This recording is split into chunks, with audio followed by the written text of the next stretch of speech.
বন্ধুরা, পৌরাণিক কথামালা চ্যানেলে আপনাদের সকলকে স্বাগত জানাই। শ্রীকৃষ্ণের বাণী ব্যাখ্যা, যা ভগবদ্গীতার বাণী, মানব জীবনের গভীরতম দার্শনিক এবং নৈতিক শিক্ষার উৎস।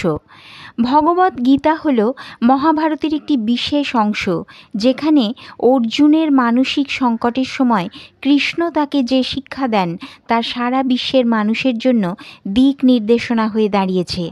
কৃষ্ণের বাণীগুলি শুধুমাত্র একটি ধর্মীয় নির্দেশ নয়, এগুলি বিশ্বজনীন এবং প্রতিটি মানুষের জীবনের প্রতিটি মুহূর্তে প্রযোজ্য।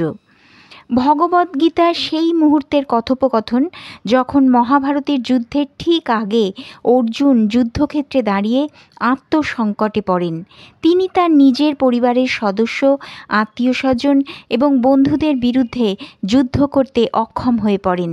এই মুহূর্তে অর্জুন শারীরিক এবং মানসিকভাবে বিপর্যস্ত হয়ে পড়েন এবং তার দায়িত্ব নিয়ে সন্দিহান হয়ে ওঠেন। এই দ্বিধার মুহূর্তে কৃষ্ণ তাকে শিক্ষা দিতে শুরু করেন, যা ভগবদ্গীতা নামে পরিচিত। কৃষ্ণ এখানে শুধুমাত্র যুদ্ধের সঠিকতা নিয়ে কথা বলেন না, বরং জীবনের মূল দর্শন ও প্রকৃতির রহস্য উদ্ঘাটন করেন। কর্ম ও ফলের আসক্তিহীনতা। ভগবদ্গীতার সবচেয়ে গুরুত্বপূর্ণ বাণী হল কর্ম করো, কিন্তু ফলের আসক্তি রেখো না। কৃষ্ণ এখানে অর্জুনকে বলেন যে প্রত্যেকের নিজের দায়িত্ব পালন করা উচিত, কিন্তু সেই দায়িত্বের ফলাফল নিয়ে উদ্বিগ্ন হওয়া উচিত নয়, কারণ ফলাফল ঈশ্বরের হাতে। মানুষ নিজের নিয়ম অনুযায়ী কাজ করতে পারে, কিন্তু সেই কাজের ফল কী হবে তা নির্ধারণ করতে পারে না। এই বাণী আমাদের শেখায় যে জীবনের যে কোনো কর্মকাণ্ডে সর্বদা নিষ্ঠা এবং সততার সাথে কাজ করা উচিত, তবে সেই কাজের ফল কী হবে তা নিয়ে ভাবা উচিত নয়। অতিরিক্ত দুশ্চিন্তা এবং ফলাফলের প্রতি আসক্তি মানুষের জীবনে হতাশা এবং দুঃখের কারণ হতে পারে। তাই সৎভাবে কাজ করাই প্রধান, ফলের জন্য উদ্বেগ নয়। বন্ধুরা, ভিডিওটি পুরো দেখবেন। পুরো দেখার পর যদি ভালো লাগে তবে অবশ্যই লাইক, কমেন্ট এবং সাবস্ক্রাইব করে দেবেন। আত্মা অমর। বন্ধুরা, আত্মা অমর। কৃষ্ণের দ্বিতীয় গুরুত্বপূর্ণ বাণী হল আত্মা কখনো জন্ম নেয় না এবং কখনো মরে না, অর্থাৎ আত্মা অবিনশ্বর এবং এটি শাশ্বত। মানুষের শারীরিক দেহ নশ্বর, কিন্তু আত্মা অমর। অর্জুনের কাছে কৃষ্ণ বলেন যে যাদের তুমি হত্যা করতে দ্বিধাগ্রস্ত হচ্ছ তারা কেবল দেহে মরে যাবে, কিন্তু তাদের আত্মা চিরকাল জীবিত থাকবে। এই বাণী আমাদের জীবনের সত্যকে উপলব্ধি করতে সাহায্য করে। আমরা দেহকে অস্থায়ী মনে করতে শিখি এবং আত্মার গুরুত্বকে উপলব্ধি করি। মৃত্যু ভয় এবং জীবনের অনিশ্চয়তা থেকে মুক্তি পাওয়ার একটি গুরুত্বপূর্ণ উপায় হলো এই সত্য উপলব্ধি করা যে আত্মা অবিনশ্বর। কর্তব্য ও ধর্ম। কৃষ্ণ অর্জুনকে বলেন স্বধর্মে নিধনং শ্রেয়, পরধর্ম ভয়াবহ। এর অর্থ নিজের ধর্ম বা কর্তব্য পালন করা শ্রেয়, অন্যের ধর্ম বা দায়িত্ব পালন করতে গেলে বিপদ হতে পারে। এখানে ধর্ম বলতে কেবলমাত্র ধর্মীয় রীতিনীতি বোঝানো হচ্ছে না, বরং প্রতিটি ব্যক্তির জীবন ও সমাজে যে ভূমিকা বা দায়িত্ব রয়েছে সেটাই তার ধর্ম। একজন যোদ্ধার ধর্ম হলো যুদ্ধ করা, একজন শিক্ষক বা একজন কৃষকের ধর্ম হলো তাদের নির্ধারিত কাজ করা। এই বাণী সমাজে প্রতিটি ব্যক্তির ভূমিকার গুরুত্ব নির্দেশ করে। আমরা প্রত্যেকে আমাদের জীবনের এবং সমাজে একটি বিশেষ ভূমিকা পালন করি। সেই ভূমিকা সঠিকভাবে পালন করাই হলো প্রকৃত ধর্ম। অন্যের কাজ বা কর্তব্য গ্রহণ করা এবং সেটিতে লিপ্ত হওয়া আমাদের জন্য ক্ষতিকর হতে পারে। সমত্ব।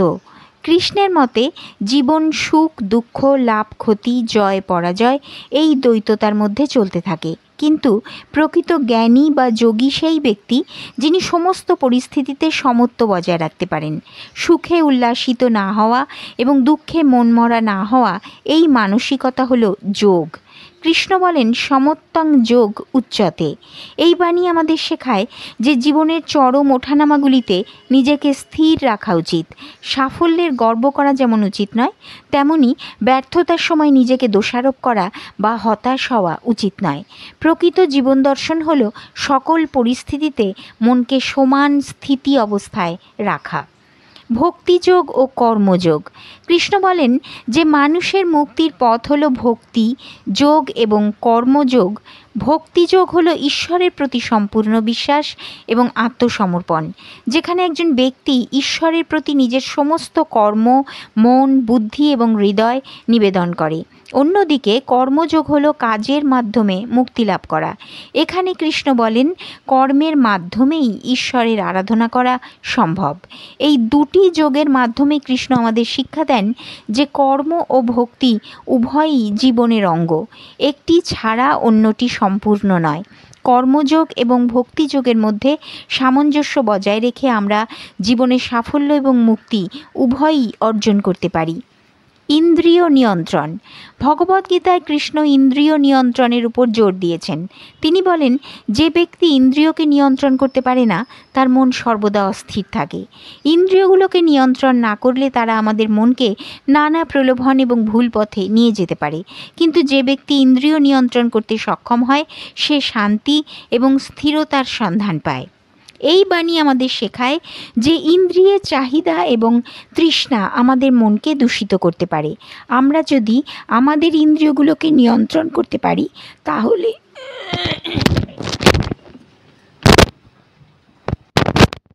বাণী আমাদের শেখায় যে ইন্দ্রিয়ের চাহিদা এবং তৃষ্ণা আমাদের মনকে দূষিত করতে পারে। আমরা যদি আমাদের ইন্দ্রিয়গুলোকে নিয়ন্ত্রণ করতে পারি তাহলে আমরা মানসিক শান্তি এবং স্থিরতা অর্জন করতে পারব। কৃষ্ণের বাণীর আধুনিক প্রাসঙ্গিকতা। শ্রীকৃষ্ণের বাণী আজকের জীবনেও অত্যন্ত প্রাসঙ্গিক। আধুনিক সময়ে আমরা যেসব মানসিক চাপ, প্রতিযোগিতা, হতাশা এবং উদ্বেগের মধ্যে দিন কাটাই, সেখানে কৃষ্ণের বাণীগুলি আমাদের শান্তি এবং স্থিতিশীলতা প্রদান করতে পারে। কর্মফল নিয়ে চিন্তামুক্তি। কৃষ্ণের কর্মফল নিয়ে আসক্তিহীন থাকার শিক্ষা বর্তমান সমাজের জন্য একটি গুরুত্বপূর্ণ শিক্ষা। আধুনিক জীবনে আমরা অনেকেই কাজের ফল নিয়ে উদ্বিগ্ন থাকি এবং তা আমাদের মানসিক চাপ বাড়ায়। কর্মফলের প্রতি আসক্তি ছেড়ে দিলে মানসিকভাবে আমরা অনেক হালকা অনুভব করতে পারি এবং জীবনে স্বস্তি ফিরে আসে। মানসিক শান্তির জন্য সমত্ব বজায় রাখা। আধুনিক জীবনের ওঠানামা, সাফল্য, ব্যর্থতা, সামাজিক প্রতিযোগিতা এগুলো আমাদের মনের উপর গভীর প্রভাব ফেলে। কিন্তু কৃষ্ণের সমত্বের শিক্ষা আমাদের শেখায় যে সমস্ত পরিস্থিতিতে স্থির এবং ধৈর্যশীল থাকা উচিত। এতে মানসিক শান্তি এবং জীবনের প্রতি ইতিবাচক দৃষ্টিভঙ্গি বজায় থাকে। আত্মার অমরত্ব ও মৃত্যু ভয় থেকে মুক্তি। কৃষ্ণের আত্মার অমরত্বের শিক্ষা আমাদের জীবনে বড় পরিবর্তন আনতে পারে। আধুনিক যুগে মৃত্যু ভয়, অসুস্থতা এবং জীবনের অনিশ্চয়তা নিয়ে মানুষ প্রায়শই উদ্বিগ্ন থাকে। কিন্তু কৃষ্ণ আমাদের শেখান যে আত্মা চিরকাল বেঁচে থাকে এবং শরীর শুধু একটা সাময়িক রূপ।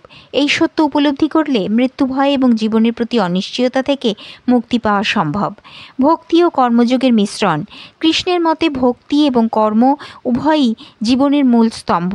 আধুনিক জীবনে আমরা প্রায়শই কর্মের মধ্যে এতটাই লিপ্ত হয়ে পড়ি যে ভক্তি বা আধ্যাত্মিকতার গুরুত্ব ভুলে যাই। কিন্তু কৃষ্ণ আমাদের শেখান যে ঈশ্বরের প্রতি বিশ্বাস এবং কর্মের মধ্যে সামঞ্জস্য রাখতে হবে। কর্মে নিষ্ঠা এবং ভক্তিতে বিশ্বাস বজায় রেখে জীবনকে সার্থক করা সম্ভব।